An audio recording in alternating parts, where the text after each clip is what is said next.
All right, everyone. Welcome to the First and 60 show. We are live from Canton, Ohio. We are here for Pro Football Hall of Fame weekend. I am Sonny Cadwallader, one of your hosts for the First and 60 show. And believe it or not, I am joined live and in person. We actually got to see each other by my co-host, Russell Baxter. Hey, Russ. Hello, Sonny.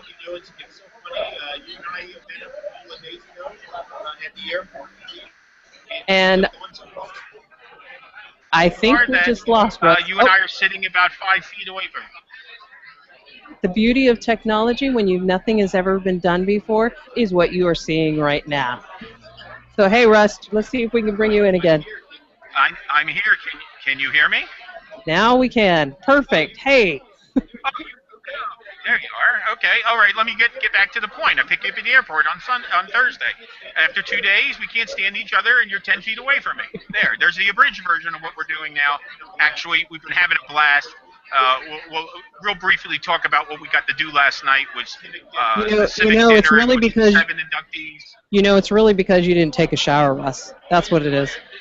That's because it's Saturday and Sunday is shower day, Sonny. So you should know that by now. Every day is shower day. Well, listen, I'm all into conservation. So anyway, last night she became all the way to Canton so she could talk about my bodily whatevers. That's why we're friends. Last night, Sonny and I were very privileged, along with more than 4,000 people, to see the Hall of Fame class of 2014 get their gold jackets. It's a stirring ceremony. I've seen it about 22, 23 times. It was the first time for Sonny, and as Sonny said to me numerous times last night, it's not something she'll soon forget. Eric Brooks, Ray Guy, Claude Humphrey, Walter Jones, Andre Reed, Michael Strahan, Aeneas Williams. Tonight are the actual inductions at the stadium, and as much emotion as there was last night in the Civic Arena in downtown Canton, Ohio, will be even more so tonight at the stadium. It's a great event. I highly encourage football fans who have never been here to do it, but the bottom line is, we put an emphasis on First and 60 because this is a big first for a lot of us here. It's our first remote. It's Sonny's first time at the Hall of Fame, and I know it won't be the last.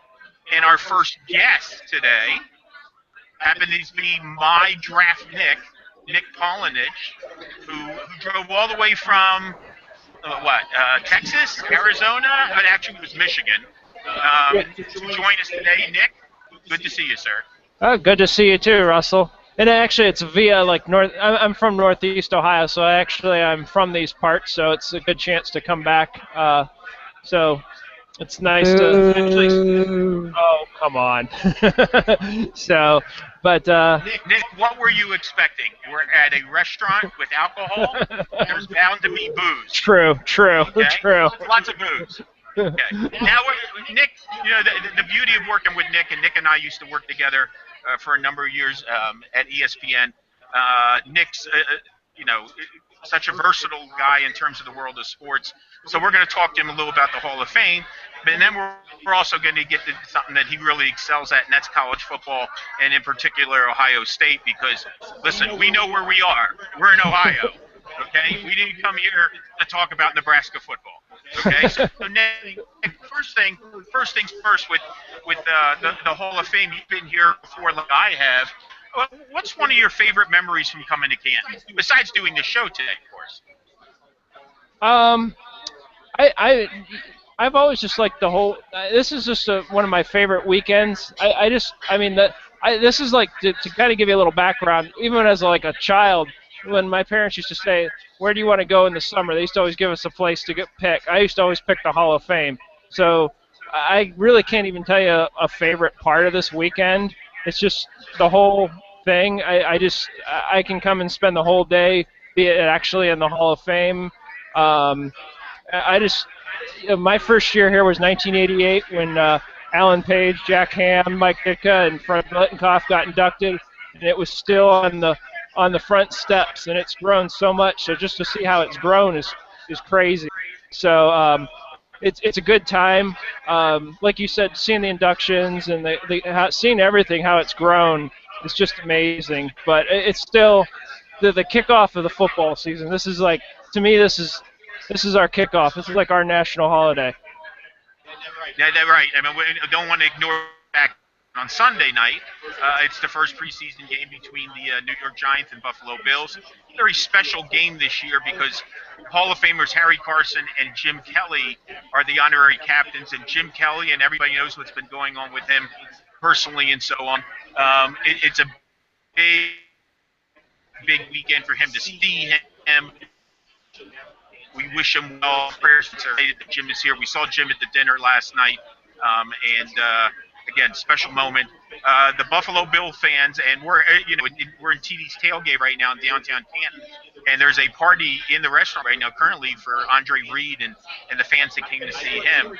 And I can assure you, there'll probably be a couple thousand Buffalo Bills fans here to cheer Andre Reed on. It'll be spectacular. All right, we did our pro football. Now we'll get to college football. And Nick, besides doing work on Pro Football Guru, more booze from Sonny. Besides doing college football and evaluating the draft for me on ProFootballGuru.com, which you did a great job. Nick specialized in Ohio State football. He's going to be doing some work this year for the site Fansided, which is a part of SI.com. And Nick, go ahead and talk to us a little about what we should be expecting from Fansided, as well as your pages this year. I'm gonna be writing for one of their sites that covers Ohio State. It's called ScarletandGame.com. I'm really excited. Actually, my first piece will be up this weekend. Football camp will be breaking on Monday for Ohio State. As always, there's a lot of expectations, but one of my first pieces will be kind of some of the areas that they need to kind of look to if they are to be to make the first playoffs, because this is the first year that there'll be an actual playoff in college football. So what are some of the areas that they need to key on? So that'll be a piece I'll have up this weekend. I'm excited about doing it. I mean, obviously, coming from this area, I mean, this is Ohio State football. I mean, Paul Brown got his start in Massillon. So there's a lot of roots. I mean, having been a person from Ohio, but I also pride myself as not just a person who writes the cheerleader piece either. So, but it's something, and football, as you know, is a big passion of mine.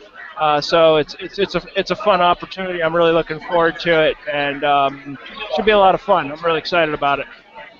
Hang on, Russ. Oh, sure.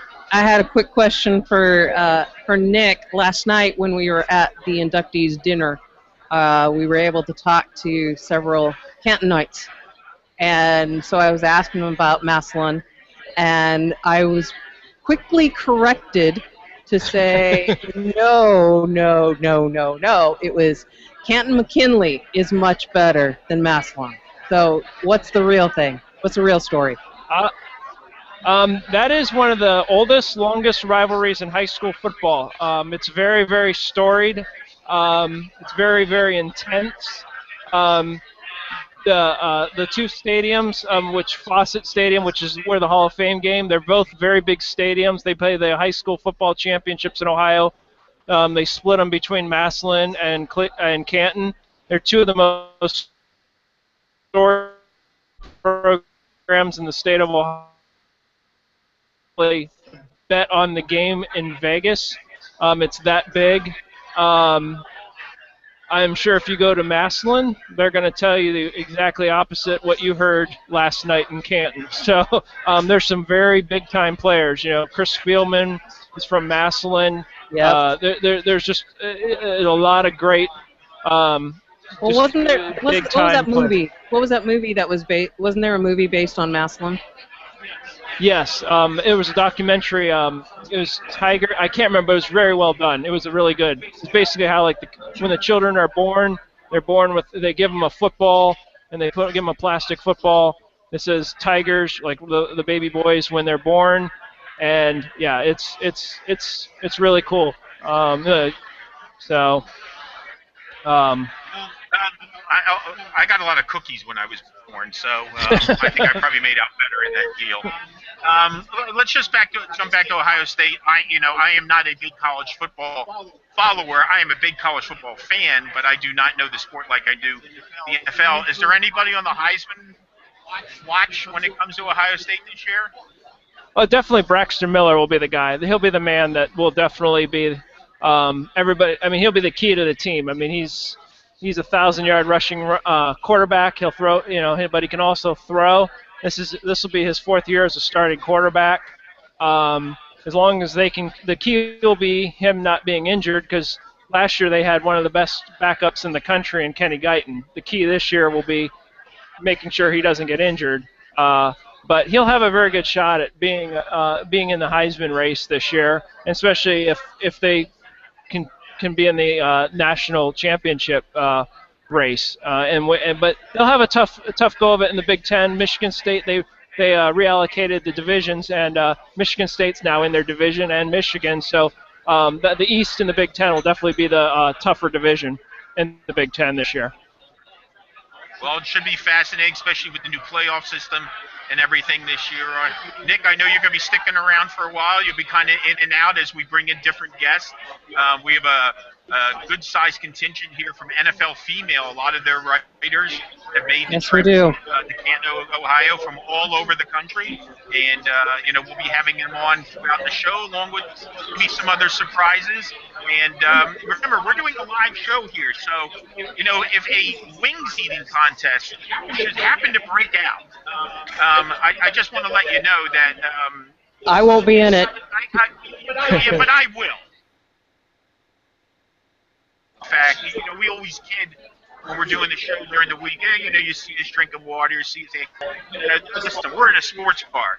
Okay, I'm not having a glass of water. I'm just letting you know that right now. Okay, so we'll be talking to Dano Gorman is here from the NFL Female, who covers the Seattle Seahawks.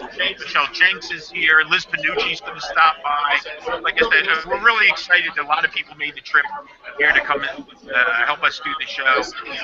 And now Sonny and Nick, feel free to join in. So Sonny, 2 days of being here. I know you went to the dinner last night. And just so you know,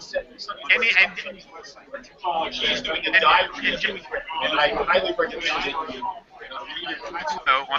Sonny's website, QT Sports, she is doing mornings and stuff. Tremendous.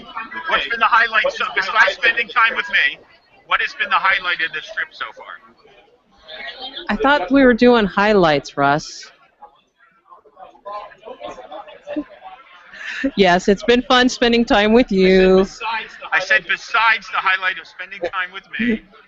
I know. I thought that was going to be a low light, though. No, it's been fun. It's been interesting. It was a long first trip. What's the problems we were having before?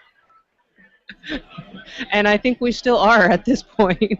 So bear with us, everyone. Yeah, it's been fun. It was a great travel day on Friday, even though it was long. But just being here, definitely getting to know the local people last night. That was getting their insight and how proud they are of the entire event.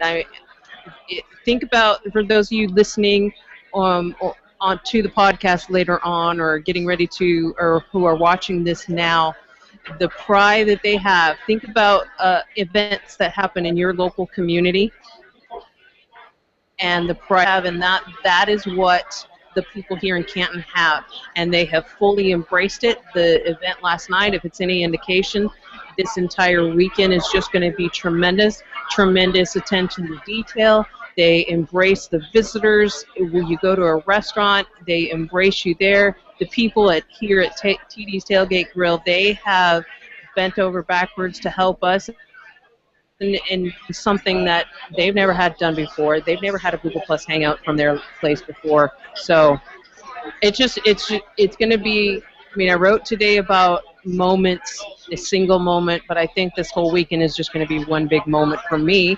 And we have a guest, Russ. Yes, we have.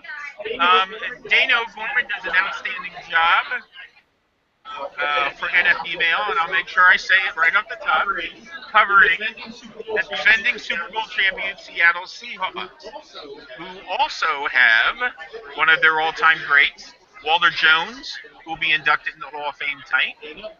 Dana, welcome to the show. We've had Dana on before, but this is the first time that Sunny and I are actually meeting Dana in person. And welcome to Canton, Ohio.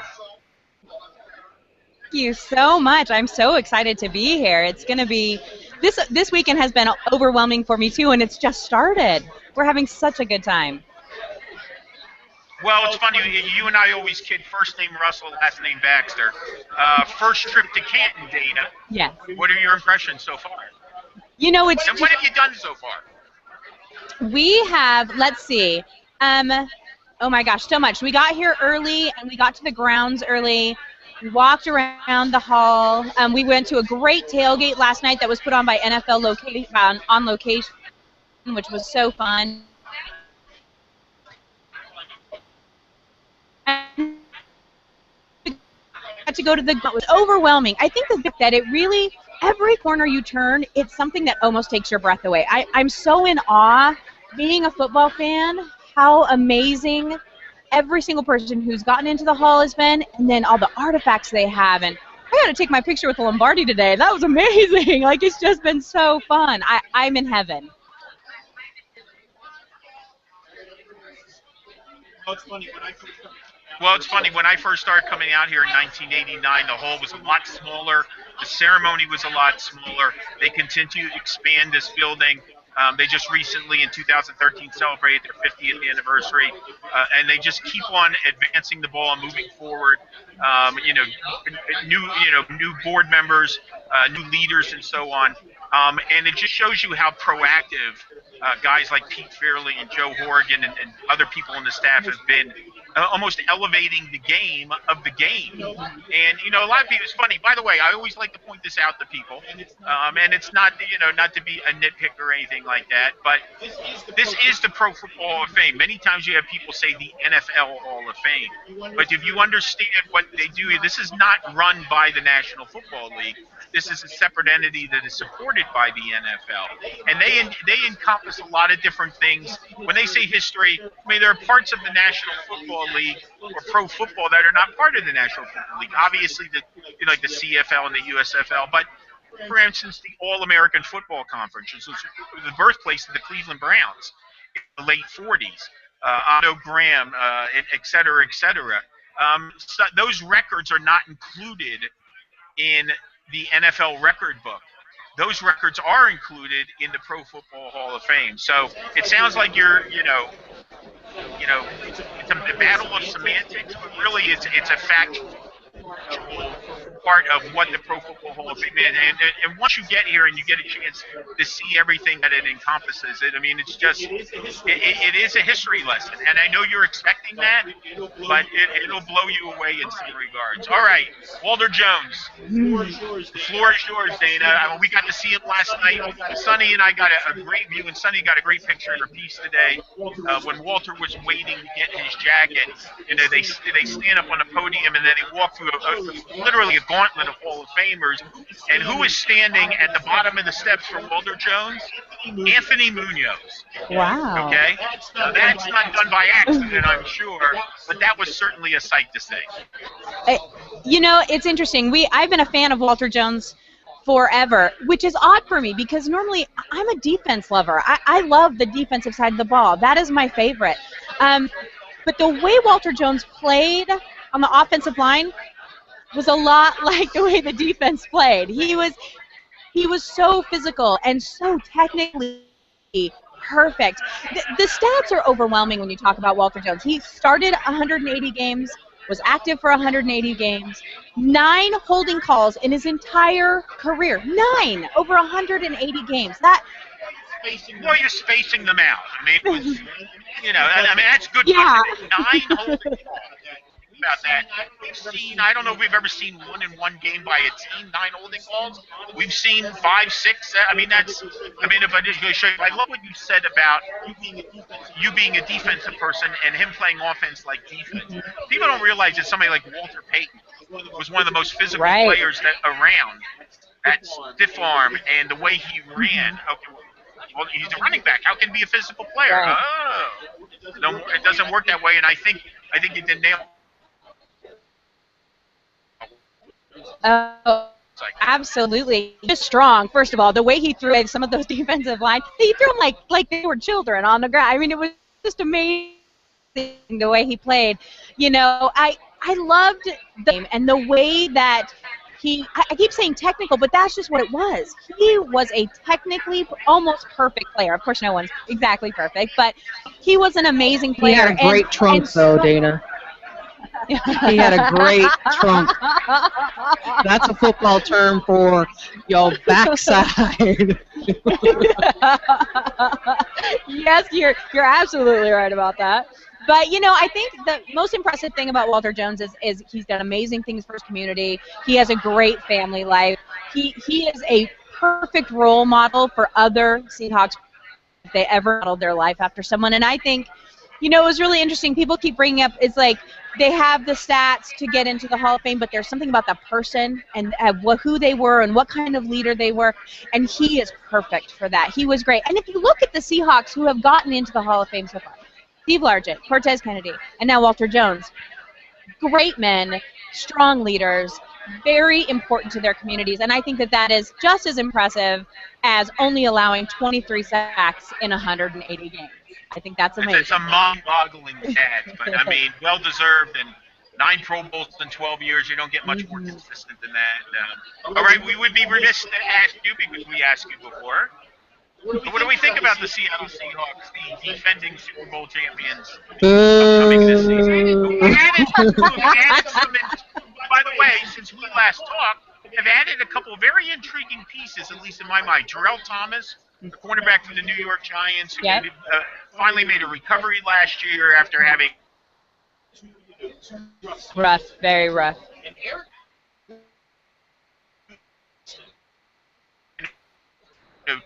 Offensive tackle.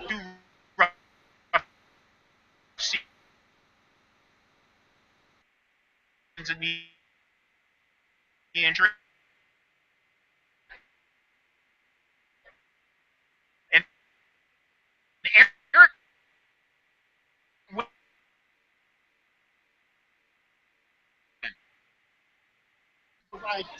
the offensive tackle. He had some what we called attitudinal issues with the I can't complain. You know, you're right. He was very consistent. Had a couple of really good years. But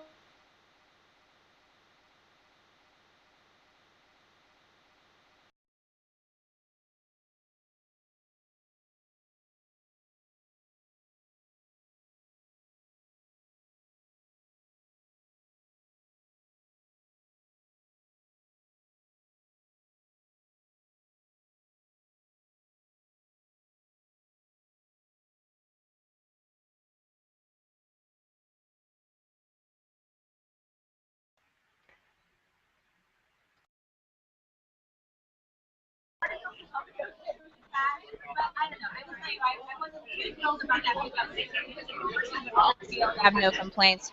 I do think that our biggest acquisition, I think Kevin Williams is going to be huge for us. I was thrilled when I saw that. He's a great vet, and I think that is going to be a nice addition for us in the rotation that the Seahawks do on defense. I think that'll be really good.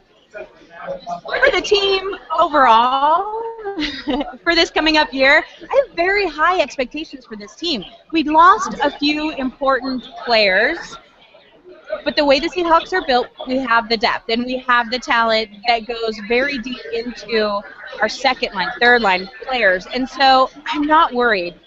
The hunger level is definitely still there with the Seahawks, too. They want a return of a dynasty. They don't. It's been said over and over again.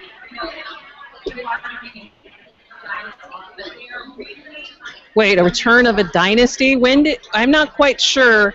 I mean, our Raiders and our Seahawks used to go to battle, and I think the Raiders have 3 Super Bowl rings compared to the Seahawks 1. So a return of a dynasty, I am not so sure about that, Dana. No, what? the point is that there hasn't been a dynasty in 10 years. She loves to just poke, doesn't she? Just poke the beast Yes, just a I little do. bit. But no, I think that all of us are looking for that, even as fans, because of collective bargaining, because of free agency. That has gone away, and having consistency in teams other than just making to the playoffs with the Super Bowl runs that the 49ers had, that the Patriots had, that the teams used to have when you kept your teams together. I think that'd be very nice to have, and we're happy to start that trend again. I don't think we'll have any problem in Seattle getting that trend going back again. There's a lot of songs like with Dream On and Dreaming, and there's a lot of dreaming songs that I could start singing, but I won't hurt anybody's ears here. Right. Sonny, But- we have to keep in mind how much closer are the Seahawks to doing that than the Raiders. I don't know. Congratulations on Matt Schaub. You know, Congratulations. they both play in such deep divisions, You're and absolutely it's right. the NFC West, the AFC West, and don't they play each other this year? They do. It's going to be fun to watch. Yeah. It's gonna be. They're both gonna be so beat up by the end of the year. I know. I'm being serious. By the time You're the right. playoffs hit, they are both gonna be just brutally beaten down, and it's gonna just be a question of depth, which is what helped the Seahawks last year. Right. They lost so many. I mean, how do you feel about the depth that the Seahawks have going into the season? Because the 49ers, the Rams, the Cardinals, they also built up their depth. How do you feel about it? They did. I'm pretty happy with our depth. It was heartbreaking to me to lose Red Bryant and Chris Clemens. They were two of my favorite players on the team. Walter Thurman, even to have him go. But the theory of next man up is true in Seattle. And even their third and fourth line third line definitely could maybe start on their teams. Our second level could definitely 3 years. And so they've been around for a while. They know the system. They know what's expected for them. And during practice, the Seahawks throw those players in with the first line offense, first line defense, depending on who they're playing against, a lot. And so I have good confidence. It's hard to argue with John Snyder's drafting techniques and the way that they run that team. It's worked for us so far. Now, can I guarantee that, we're going back to the Super Bowl? I'm not one of those fans. I know how hard this league is. I know how hard it is to get back there. But I'm very certain, is the best way to put it, that we'll break the trend of the Super Bowl champions not making it back to the playoffs. I can almost guarantee we'll break that trend this year. You heard it here first. Well, it's an interesting trend because it's not even so much that a team hasn't repeated in 10 years. No defending Super Bowl champion has won a playoff game since 2005. Okay, some of those because they were not in the playoffs the following year, and some of them because they were 1-out. So I mean, it is a Herculean task. But for people who are waiting for the 12-round battle between Dana and Sonny, there'll be tickets available later on ProFootballGuru.com. And we both have swag shirts to give out to the fans that come on down. So yeah, we got it all going on. That's right. It's promotional time. As David is here, Michelle is here. They have their NFLfemale.com shirts. Sunny has her giveaways. And of course, I've got my ProFootballGuru.com t-shirts. And by the way, during the course of the show, either in person or online, and you can email me at russell@profootballguru.com. Shirts will be $12 instead of $15, and we'll still give $3 to the American Cancer Society. $12 plus shipping and handling, obviously, if I'm not here to hand it to you. But we're going to take $3 off the shirt, but we're not going to take $3 off our charity. We've raised over $700 in the last couple of months for the American Cancer Society, and I ain't done yet. That's amazing. All right, Danis, you will be obviously in the production ceremonies tonight, correct? Right. Well, Walter, is there any chance Walter Jones will be thanking you? Well, I did bring my very large 12th man flag, and we are up toward the back of the side stage. So if I hold it up and he points to the 12th man flag, I'm going to take that personally. I'm going to say he's thanking me personally instead of just to the 12th man flag. But I can't wait to see this. His induction, he's having his son do his speech, which should be very touching. I figure I'll bawl like a baby. I'm just already prepared for it.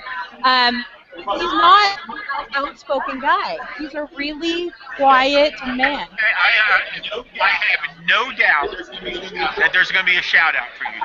Okay? More importantly, I want to give you a shout out and thank you so much for coming here. Thank you so much for doing our show a couple of times. It's great to meet you in person. And I still love you, Dana. I still love you despite your bleeding affection. Thank you guys for having me. Thanks, Dana. And yes, we are. Thank you to Dana, to NFL Female. We'll be bringing on another of the NFL Female writers here shortly. Again, those of you who are watching, or if you found us through Twitter, we are broadcasting live from TD's Tailgate Grill in downtown Canton, Ohio. We are going to be joined by plenty of writers here, plenty of people who cover the NFL teams, their favorite NFL teams, a lot of women, and that's what I love about what we are doing. We're bringing in some women, female power, some women power. We are just as much big fans of the NFL. We have our teams. We know the game. We can talk the talk. We walk the walk. And so we're bringing a lot of them into the show today. If you happen to be watching, definitely come on down and find us here at TD's Tailgate Grill. Like I said, I have my swag. My Sports Mania swag. That's who I work for. I work for Sports Manias. It is the best app out there for your team. You download the app, you find your team's page, and you're going to get all the latest news from the beat writers, from the beat reporters about your team. And you will be in the know through the Sports Manias app. And I'm going to toss it to Russ because we got another guest. And yes, we do. Our NFL Female Parade will continue with Michelle Jenks. Michelle, it is great to meet you, and welcome to First and 60. Thank you guys for having me. It's so great to meet Mr. Russell Baxter. I've been following you on Twitter. I love all of the facts that you send me. Like I tweeted before, I love to wake up in the morning and know how many days I have left to football. I'm excited. This is the best time of the year. It's my goal in life to keep people informed. So, is this your first trip to Canton? This is my first trip to Canton. I've had a wonderful time so far. I got here yesterday. We viewed the hall yesterday, so I got to see all of my Dallas Cowboys that are there, and a few FAMU Rattlers where I went to school. So that was pretty good. I've enjoyed it so far. Oh my goodness.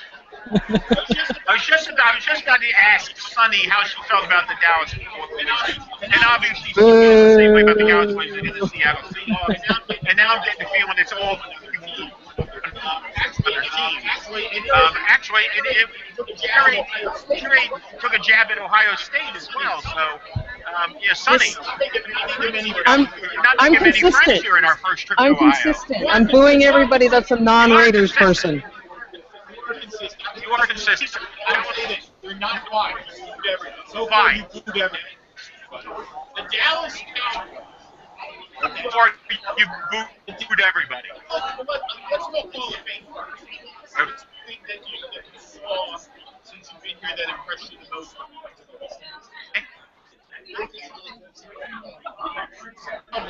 Dallas Cowboys. Wealth of information. I love to go back and see all of the years before I was born and the things that happened, the way the uniforms look, all of the information that they have in the Hall of Fame is so wonderful because most of the time we're in the Super Bowl era, so that's mostly what people think about.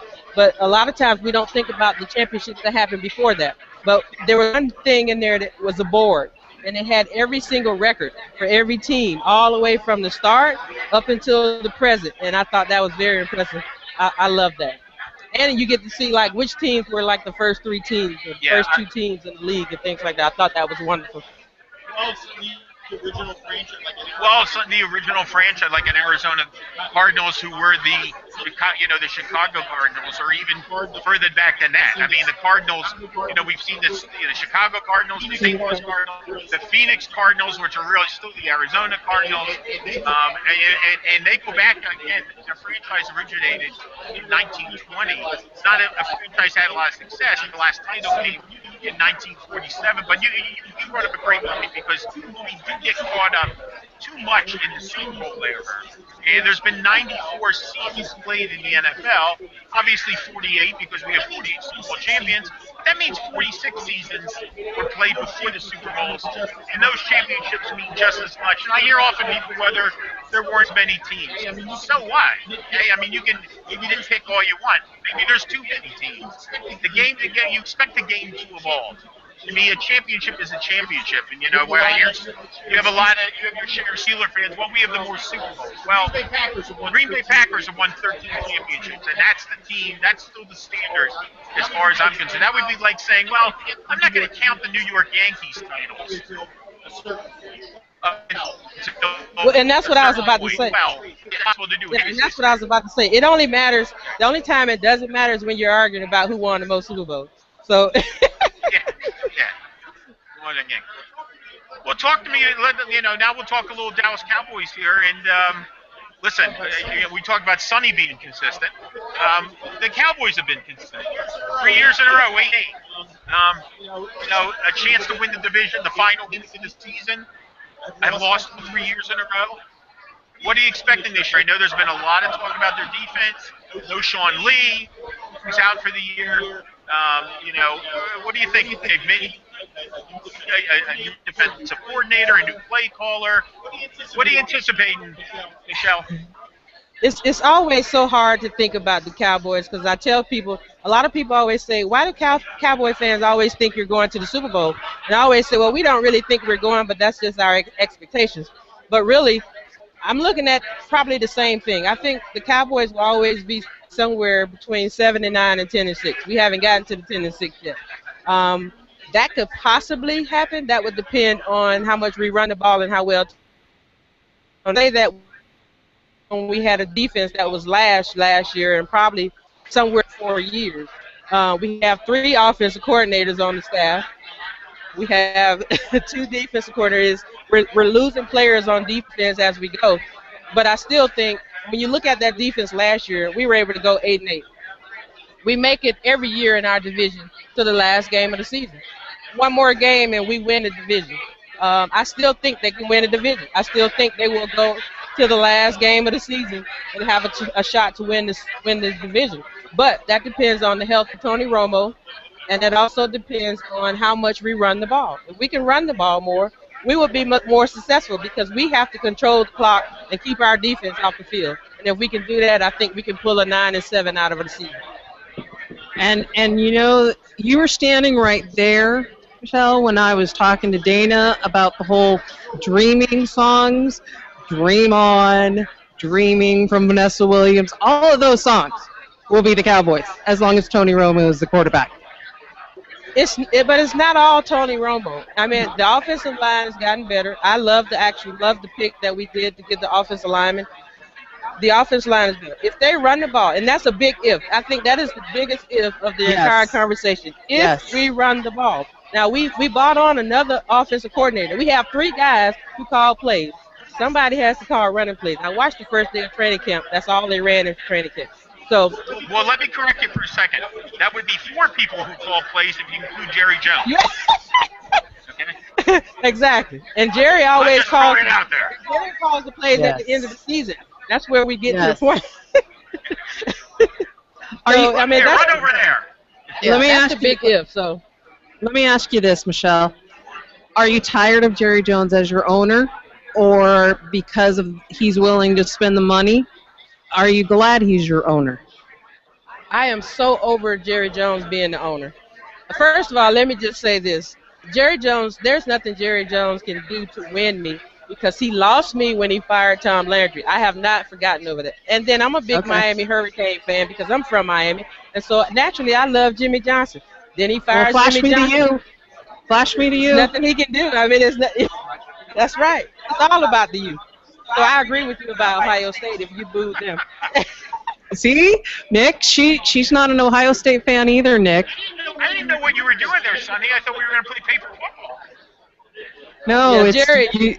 you got to flash the U. That's not that I. Although I flashed it, that was just for visual purposes only. I am not a Miami Hurricanes fan. Arizona State and Arizona Wildcats are my teams, Michelle. My teams. Pac-12 football, where real football, real offense is played. Offense. Defense wins championships. I Defense. believe there's a few Arizona State guys and Arizona guys in the Hall of Fame. Both of you. I don't want to interrupt you here. I just got some breaking news. After listening to this show for 40 minutes, Sonny Cadwalder has been asked to leave the state of Ohio. Okay? I'm not sure if we're going to have to do this. So we're going to rename the show Last in 60 because Sonny won't be back. So back to you, Sonny. Boo! How about that? If they don't want me, that's okay. I'm gonna be spending some money here at TD's Tailgate Grill here in just a few minutes because I'm getting hungry. So I think they'll keep me until they don't want my money no more. How about that? I think it's probably going to take about 16 pounds of wings after the damage you've done in the last 40 minutes. I'm just letting you know now, okay? Michelle, now that Sonny is in the entire season, realistically, I kind of think two things. How do you feel about DeMarcus Ware no longer being part of the Dallas Cowboys? Because I thought that was an egregious mistake by Jerry Jones. I understand he was aging. I understand the salary cap ramifications. He played there 9 years, and in the 9th year, he finally missed some games. I found it hard to believe they couldn't work something out. Bribe in Denver. You know, now it's interesting. They drafted a guy named DeMarcus Lawrence. Okay, who's hurt, unfortunately. Hurt his foot. He's going to be out a couple of months, which I pointed out when he got drafted. You can't spell Lawrence without the letters W-A-R-E. So it's very coincidental that they went from DeMarcus Ware to DeMarcus Lawrence. That being said, I'd like to hear you talk about DeMarcus Ware. I mean, obviously, Sean Lee is huge. Jason Hatcher not being there. But DeMarcus Ware really stood for something with the Dallas Cowboys. 117 career sacks, perennial Pro Bowler. The floor is yours. I mean, there's not really anything you can say about DeMarcus Ware on the negative side. He was great for the Dallas Cowboys. He was a wonderful player, a good role model, good in the community. I mean, when he came out of Troy, I mean, the guy was a monster. He came in, he held down the line. In the last few years, he's been injured. The defense has been last. I think they put a lot of that weight on DeMarcus Ware. He didn't have many people around him where he can do the things that he was used to doing on the field for us. But I think it was going to be difficult to pay him the money that he wanted because of his age. Now, if you look at loyalty purposes for what he's done for the team, then that probably could have been a sacrifice that we could have made to keep him there because I think he still has a lot more years ahead of him, and I think he'll show that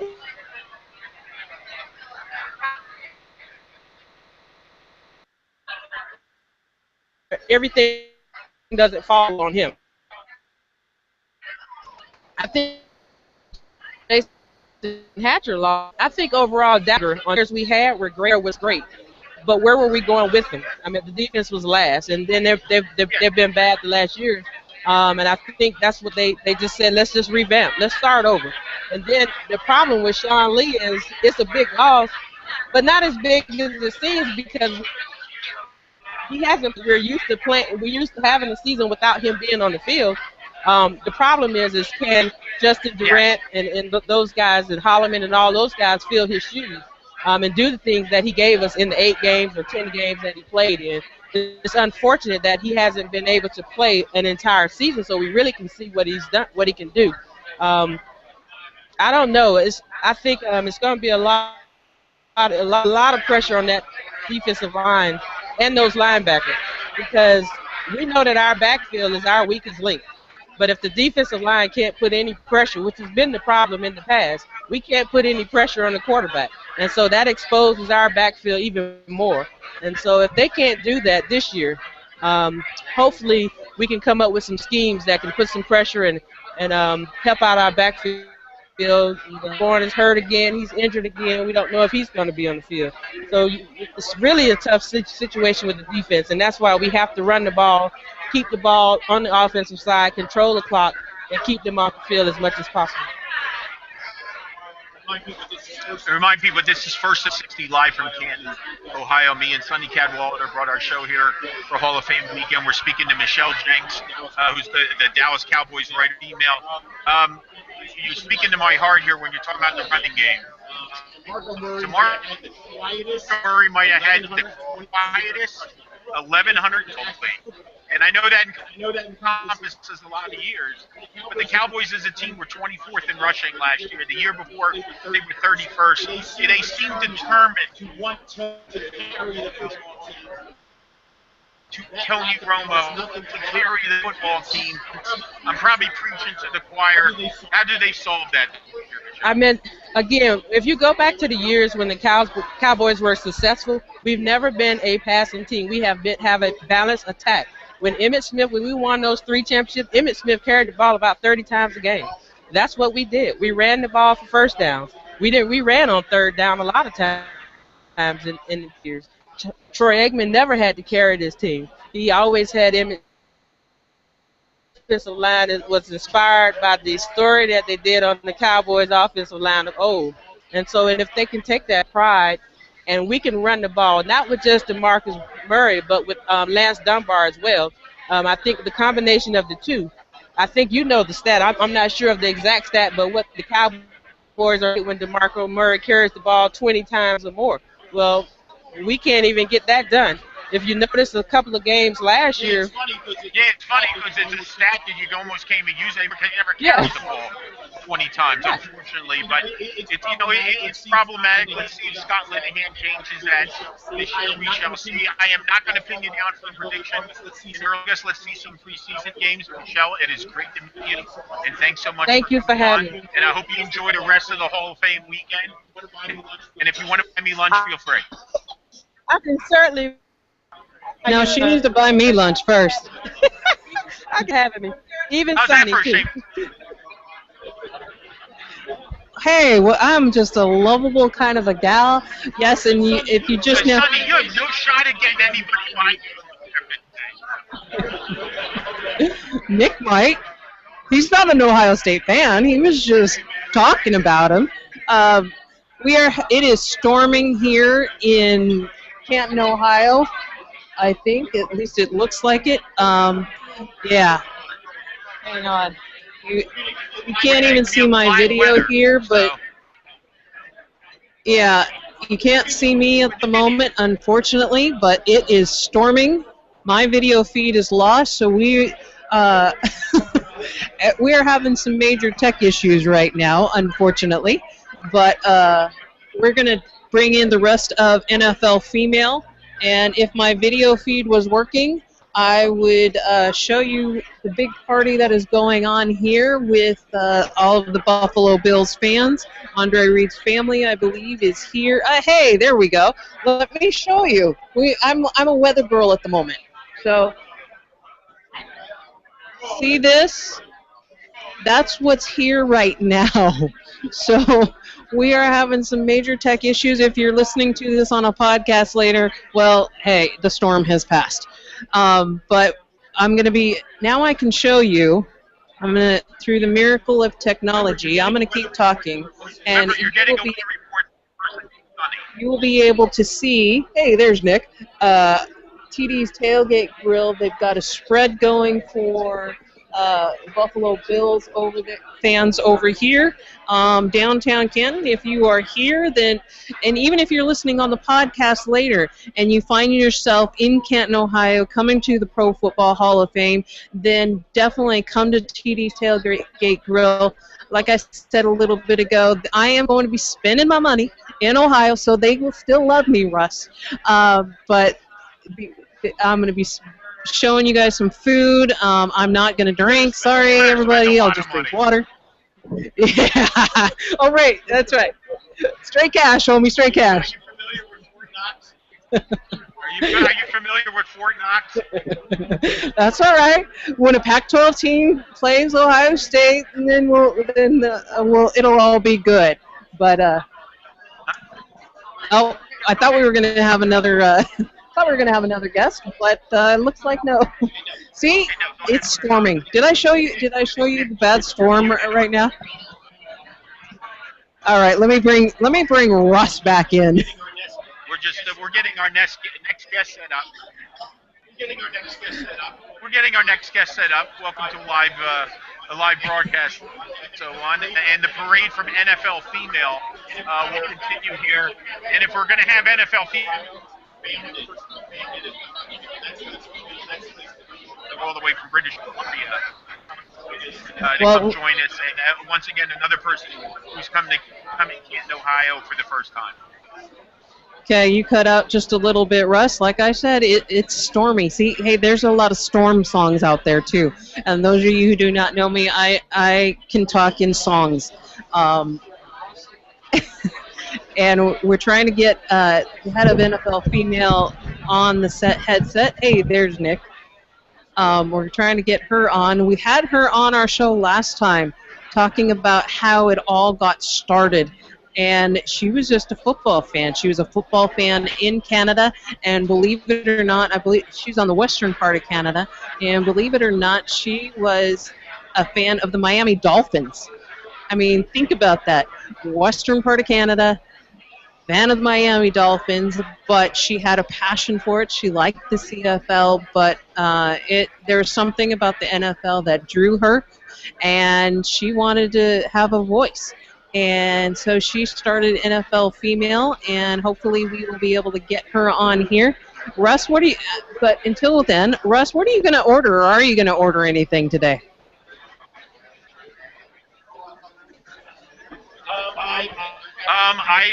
After looking at the menu, I decided on the left side to the right side. So there might be a few leftovers, but I like to have a balanced meal. So I make sure all the food groups are represented. Brown, green, red, blue, etc.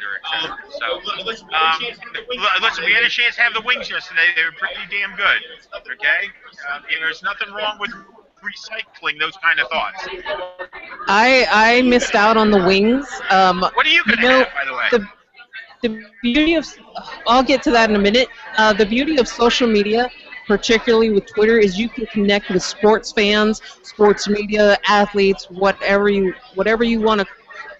Whoever you want to find in sports, they're going to be on Twitter.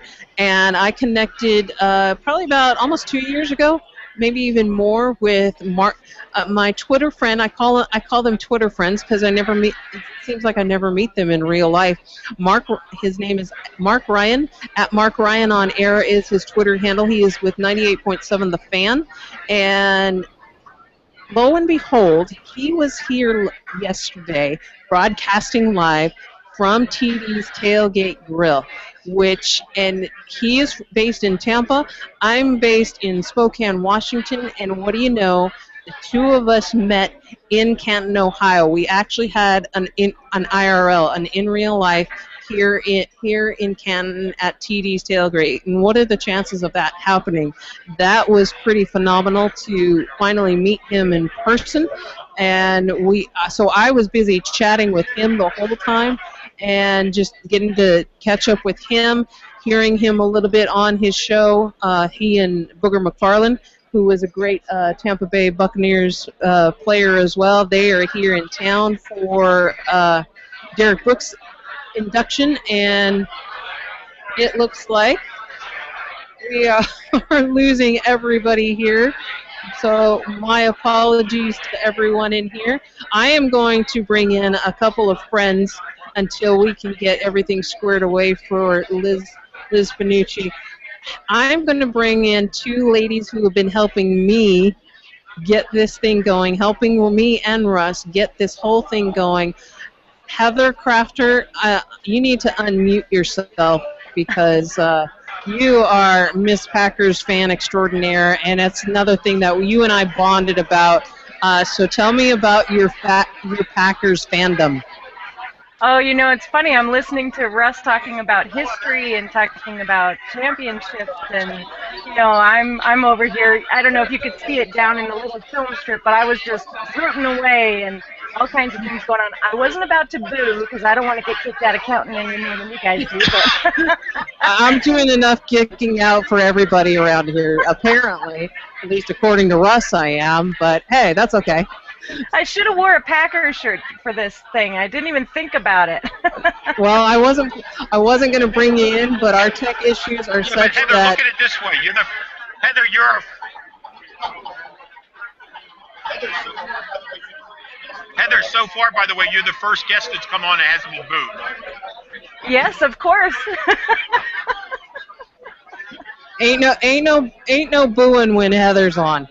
How are we doing over there, Nick? Are you able to get the feed? It does not look like it. I don't think we're going to get Nick. What we might be able to do is, Russ, can you keep talking, and I'm going to see if I can switch out headphones, and they might just have to come over on mine.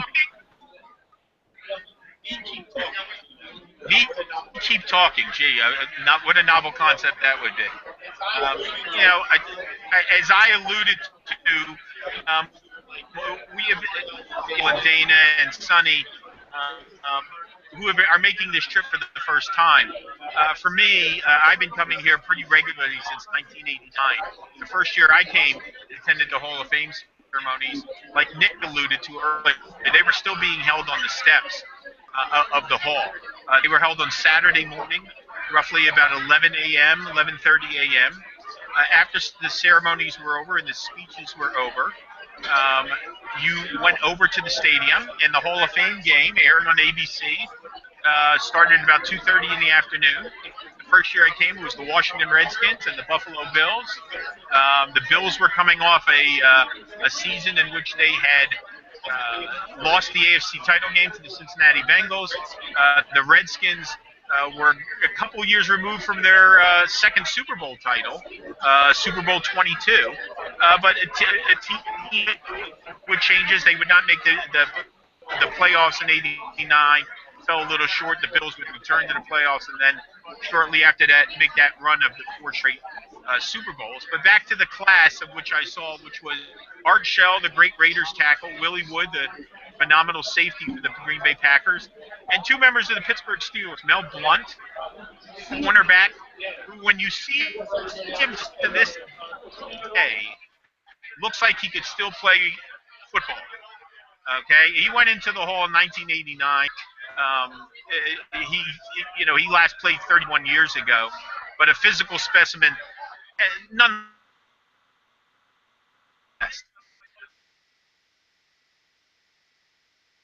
Terry Brown went in that year, and he gave one of the most memorable speeches. Okay, Russ, you have frozen, and so I'm going to take over here, and I'm going to bring in my other friend. I introduced you to Heather, and so I'm going to bring in Debbie Davis. Hey, Debbie. And you have me scrambling for my mute button. How do I sound? Oh, you know what? We are having this is like operator error extraordinaire today because I forgot to put my earphones in. So hi, Debbie. How are you?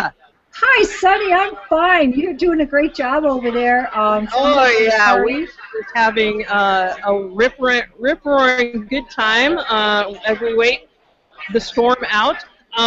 But since I've got you on, I know this isn't NFL based. It's not anything like that.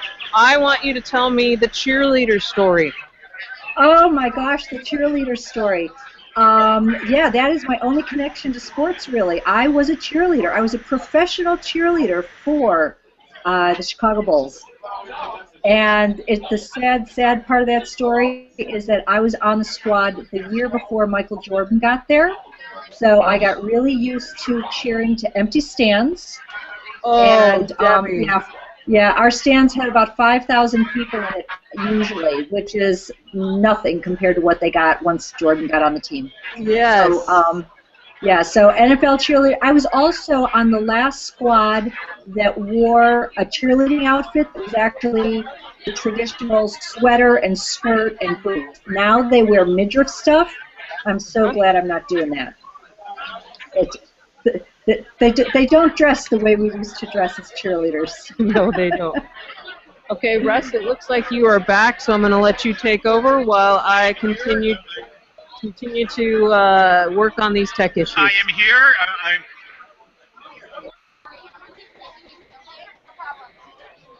Well, I'll go back to my story about being here for the first time. Go back to about the whole, like I said, the Hall of Fame game that year was the Washington Redskins and Buffalo Bills. I came here, and on my way out here, and I and my brother, one of my younger brothers, did training camp on the way out, and then of course made the ride out here to Canton. I've done a little. I've gotten here a lot of different ways. I've done the drive from Long Island. I've done the drive from Connecticut. I flew out from Hartford when I was working for ESPN. But I can only, if you are a fan of professional football, I can only encourage you to come out here. It's a great experience. They do such a phenomenal job. It'll be an emotional night tonight, as I've already talked about, for the 7 inductees. To see the memorabilia, to be here and feel and understand what this community does, it's fascinating, and it's a situation that the city should be enormously proud of. All right, let's see if these tech issues are any better. Can you guys hear me okay? Sonny, we can hear you. Sonny, just to make sure we can hear you, can you boo? If you boo, I know it's you. All right. I'm switching this up to see if we can't make sure. Since I'm on a landline, we're gonna make sure, see if we can't make sure we get more of the NFL female gals onto the show.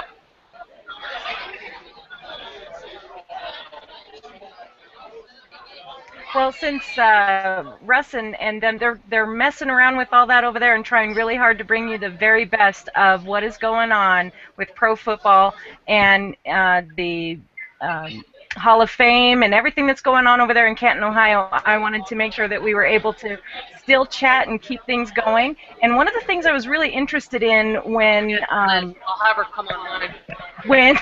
One of the things I was really interested in when Russ was talking, I think it was with Dana, about the difference between the NFL and Pro Football League. So that was kind of interesting to me, and maybe it's not Pro Football League. I wanted to ask Russ that when we get a chance to talk to him again.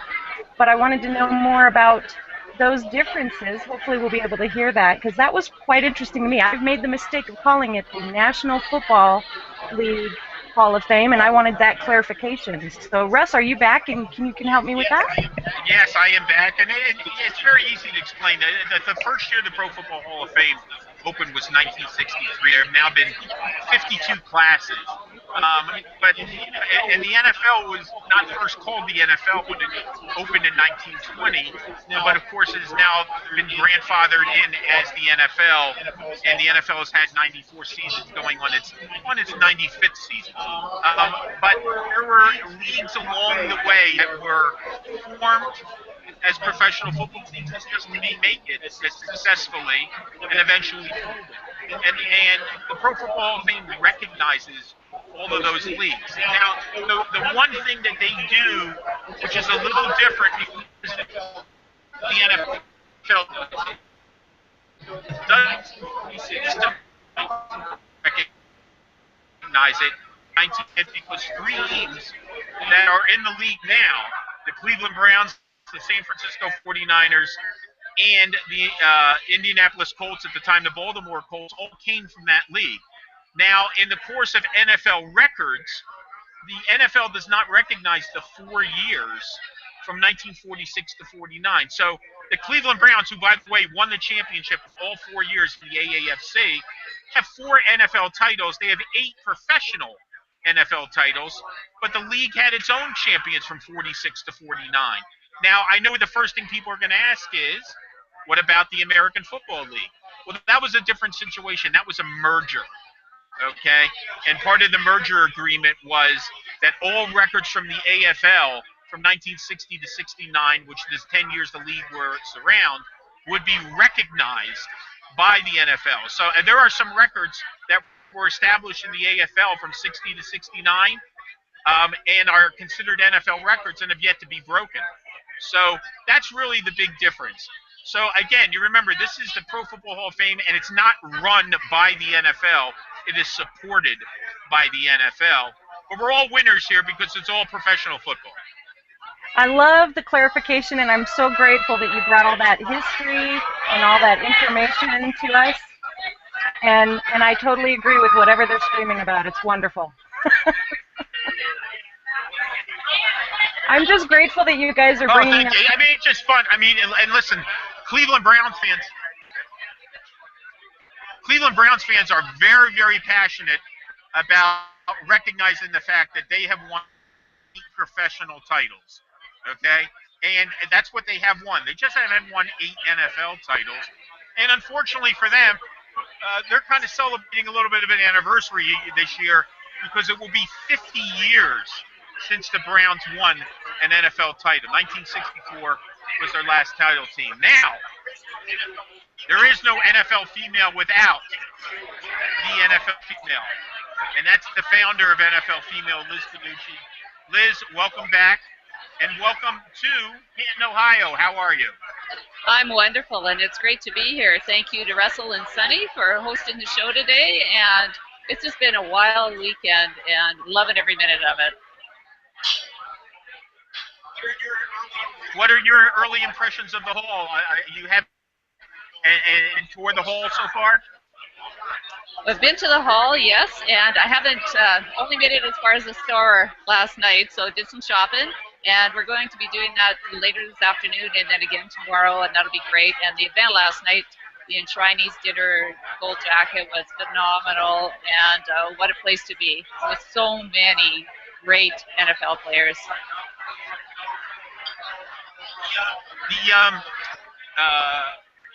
Is there a certain class member? Now, we obviously know Dana is here to cheer on Walter Jones, and some of the other people are here to cheer on.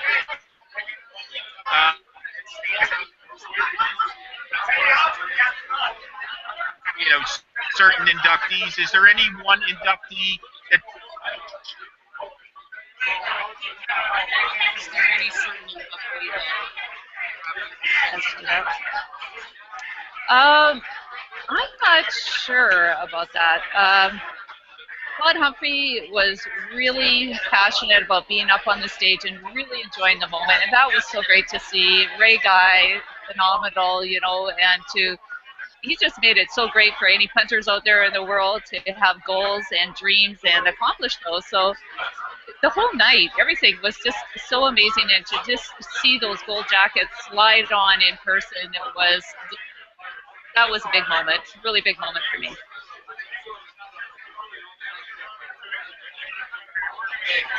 Yeah, it's very memorable. I mean, obviously, when you go to the jacket ceremony, you'll also see more than 100 members of the Hall of Fame who return, and they will be at the stadium tonight as well, introduced one by Chris Berman before the ceremony starts. And probably just so you know, you'll see more tonight than you did last night, because there are some of the members of the Hall of Fame who don't come in until Saturday. So there's always a surprise, or 6 or 7, where, he wasn't there last night. And that's a big part of tonight, which will be a lot of fun. I know, obviously, you noticed, especially noticed from last night, being at the ceremony, sons giving the jacket to their fathers, a daughter giving the jacket to her father. Family is a very big part of this. Is that something that you sensed pretty immediately last night? I missed that last sentence there, Russell. Is the family aspect of the Hall of Fame, was that something you felt being at the ceremony last night? Oh, definitely. Definitely.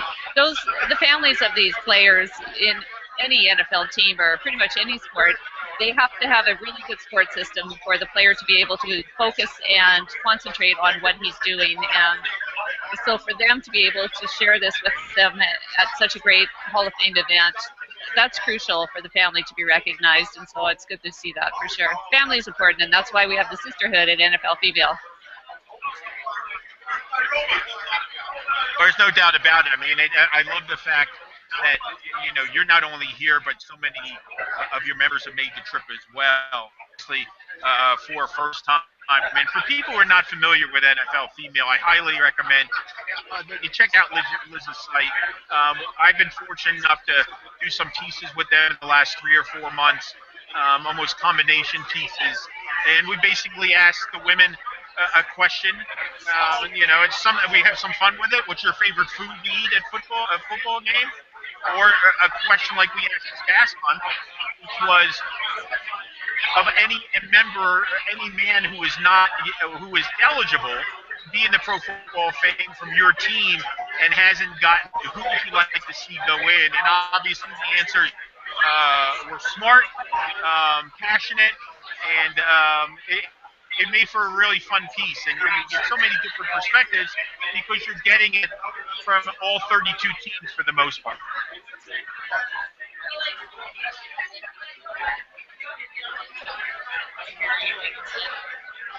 I heard the loss. Hi, Sunny. I'm here with Liz. You probably can't even hear what I'm saying, but it's a sunny day. Refresh everybody's memory about how NFL Female got started and how great it's been to actually meet some of the ladies here. Okay, good. Okay, NFL Female was started 3 years ago, and it was because I didn't have anybody to talk football with. I live in Western Canada. It's all about hockey up there, and I love football. I love NFL football. Started all with Dan Marino and the Miami Dolphins back in the 80s, and so I thought, why not? Why not give it a whirl and see what's going on? So started it up and got on social media and found these wonderful, wonderful ladies, and this weekend is the first time I have ever met any of them, and the best part is that it's just like having high school friends that you haven't seen in a long time, and you just pick right up where you left off, and that's what it's been like for this weekend. And we've decided to make this an annual event for sure and have a sisterhood gathering, and it's really a ton of fun.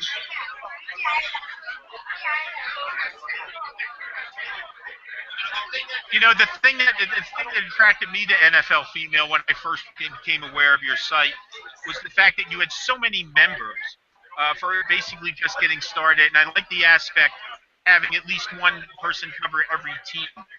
So you get 32 different, and in your case, you get more than 32 different opinions. You get 40 or a number. Some of you have reporters for some teams where you have at least 2 reporters covering teams or writing about the teams. I'm sure we're going to be talking Super Bowl prediction somewhere on NFL Female, maybe for our next piece and so on. But I'm a big person in terms of watching people enjoy doing something and being then fortunate enough to either get it in print or even more fortunate to turn it into a career. I'm one of those people who was able to turn it into a career. But more importantly, the passion that you see with NFL Female, the writing, you guys really do a terrific job, covering your teams. There's such a pride element in the work of you and your writers, Liz. I wonder if you could speak about that a little. Well, that's very true, and it's good that you brought up that word pride, because that's what it's all about. It's a passion for football, but it's pride in being a fan and sharing the love of the game. And it starts right from me and all 32 official fan reporters, who are the ladies that represent NFL Females and their teams, to the teams and to the rest of everyone. And then we have a lot of fan contributors that can write in articles, and the only prerequisite is that they're female. And other than that, anybody can write an article, and if it's good, we'll post it. So there is a lot of pride for sure, and it's just a lot of fun to be able to have something like this. And I'm lucky, as you are, to be able to do this as a career now. And life just doesn't get much better than that when you're doing what you love to do, and work isn't really work, it's fun. So you're so right on that. Hey, if I can step in Well, for you just a touched on minute. something that's very important. I'm sorry, Russ. Yeah, sure. Go ahead, I Heather. just, all right, I just wanted to come in as a fan of NFL female and just be able to say thank you very much for bringing it, because as a female and as a football fan, you've given a voice that I've just really been able to attach myself to and be a part of, and I'm just grateful. And thank you so much for bringing the Packers into it all, because that makes me very happy.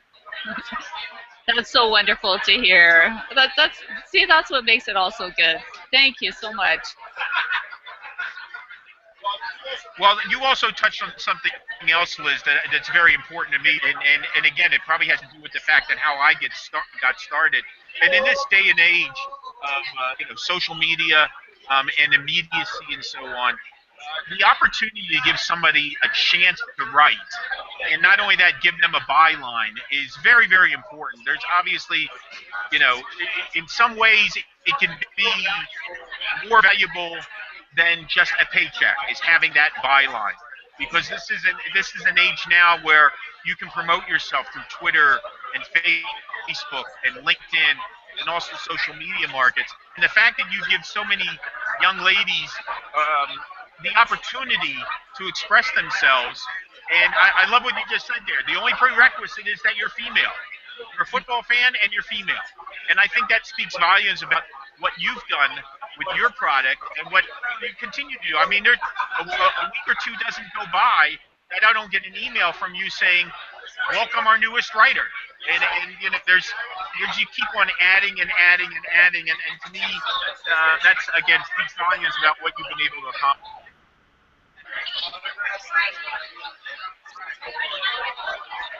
Yeah, we do get a lot of new writers, and it's so great. And they come from all over the world too. We have them in the UK, we have them in Brazil, and there's a Green Bay Packers fan in Australia. She's phenomenal, and it's just so wild to realize that there are female NFL fans around the world who love the game and are willing to share about it, and they really feel a part of the NFL world when they get the chance to do it. And I love the fact that NFL Female provides that for them.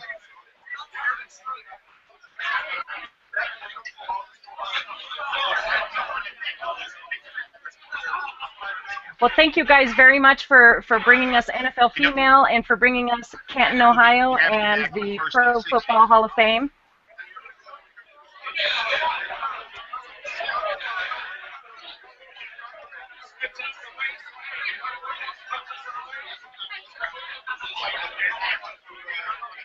Liz, Well, I on want behalf to of thank NFL you Female, for coming on here again, and on behalf of NFL Female, I want to say thank you to everybody and enjoy the season.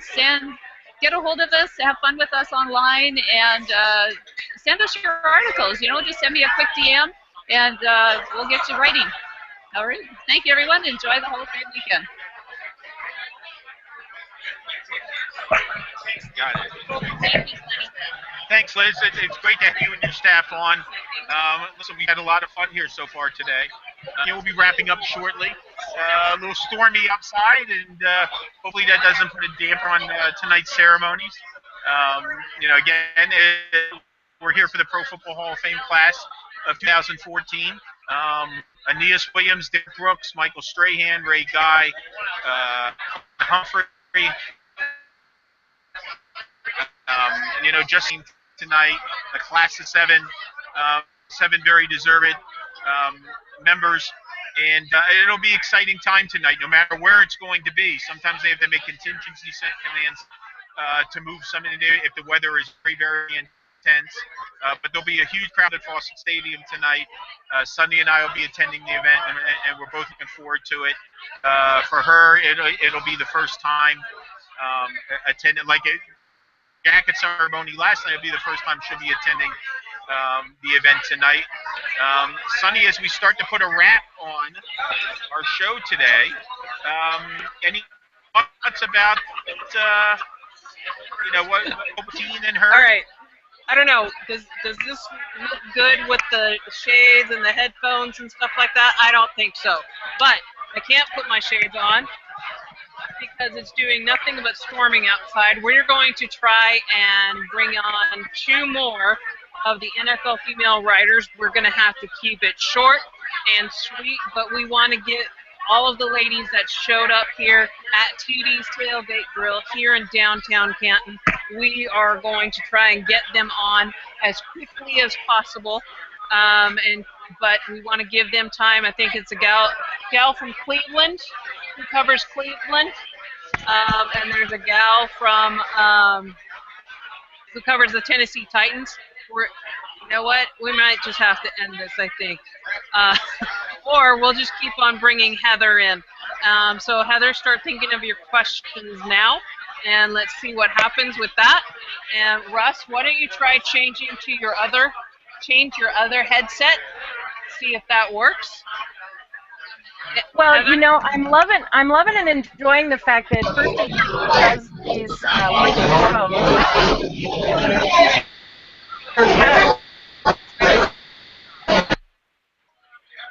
I'm not sure where that came from, so I wasn't able to fix it. Sorry about that. Just, you know, wanting to just thank you guys for bringing us the backstage pass, if you will, to First and 60, and being able to hang out there in Canton, Ohio. I'm sitting here in my home, if you would believe this, and it's like I'm in Canton, Ohio, because I can hear all of the fun they're having there at TD's Bar and Grill. And I mean, it's a tailgate grill. That's what I meant to say, TD's Tailgate Grill. And they're having a great time there. Take a look. Just take a look. You can see everything behind me. There's a big spread right behind Russ, and it's just filled with predominantly Buffalo Bills fans, all associated with, see? Bills fans. There we go. I love it. That's great. You know what's the best part about this? What's that? I know you were doing the booze earlier, Sonny, but here's what I'm going to say. It's the NFL. It's pro football. Everybody wins. I'm loving it. It's a great big tailgate party over there, and that's what football's all about, it seems to me. You're muted at the moment, Russ, if you're trying to get back in. But yeah, we are, I think we're going to have to end. I'm going to end. Russ, I don't know if you can hear me, but I'm going to end this now. Yeah, I think we're going to put a wrap on our first remote here. And, it's been a heck of a ride. I'll just say this: weather 7, First and 60 nothing. Yeah, pretty much. Yeah, that's a pretty good wrap, I think, on that one for sure. I don't know if you can see. Yeah, you can't see really. Well, actually, the better wrap will be the wrap I have in 10 minutes that I'm ordering. Well, I'm gonna be ordering a burger, and you know what it's gonna have on it? It's gonna have bacon, because everything is better with bacon on it. We're gonna try and say hello to some of these Buffalo Bills fans. We're definitely gonna connect with NFL Female. My sincerest thanks to Debbie Davis. She is Deb Drive on Twitter. My dearest thanks to Heather Crafter. Craft Shack, I believe, is the Twitter handle. KRAAFTSHAAK. You got it, girlfriend. All right. They are on Twitter. Please follow and connect with Russ. He is at ProFootballGuru.com. He also writes for Bleacher Report, Fansided, you name it. He's writing on it. Follow him on Twitter at BaxFootballGuru. Check him out also on Facebook, Pro Football Guru. I am Cad Chica. Just Google Cad Chica, CADCHICA. You'll find me everywhere as well. Thank you, everyone. It's been a real experience broadcasting live. The power of technology wins, and we thank you, everyone, and we'll talk to you next time. Thanks, everyone.